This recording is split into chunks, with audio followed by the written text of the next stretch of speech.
Atlanta hiring Arthur Smith, former assistant head coach to Tennessee and the offensive coordinator. This one makes me feel like they are going to stick with Julio and Matt Ryan because the offense was decent last year, minus Todd Gurley scoring touchdowns and losing games.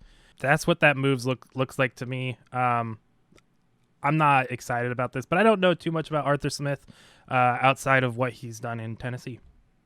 Yeah, I was surprised about this one a little bit just because the Falcons were the one team that I really thought would be the most likely to look for somebody on the defensive side of the ball, just because that they were putting up points this year, right? Like Matt Ryan might be old, but he still put up good numbers this year. Julio Jones in that receiving core with Calvin Ridley and, Hayden Hurst, like even Gurley, like you mentioned, the offense wasn't the issue this year. It was really the fact that they couldn't hold any type of lead ever, right? So that's still the issue that they're ultimately going to have to figure out. But I do agree. I think it makes this more likely that they're going to be sticking with Matt Ryan going forward. It is interesting because there's projected to be 5 quarterbacks that are going to go in the first round this year. So you think maybe this is the year where with their draft spot, maybe they draft that heir apparent, sit them behind Matt Ryan for a year or two. Because traditionally the Falcons haven't had this high of a pick, and we normally don't have this many good quality quarterback prospects.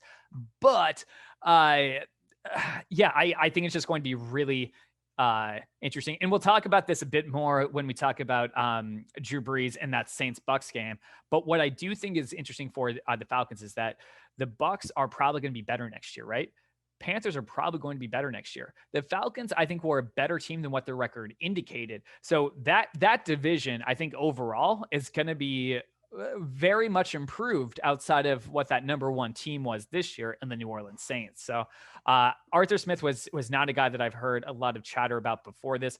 I do find it interesting that Tennessee all of a sudden is becoming this head coach factory with their offensive coordinators. And guys, Matt LaFleur was only there for a season, right? So Arthur Smith was then only there for a season. And I really like what Tennessee has done with their offense, but it's also not anything that's like mind blowing to me. Like when I watch Sean McVay or Kyle Shanahan in those types of things. So it's a little bit surprising to me to see Mike Vrabel's offensive coordinators keep on getting poached in the way that they are when look, those offenses without Derrick Henry aren't going to look the same way. Although Matt LaFleur did everybody a huge solid by, doing what he's done in Green Bay. So.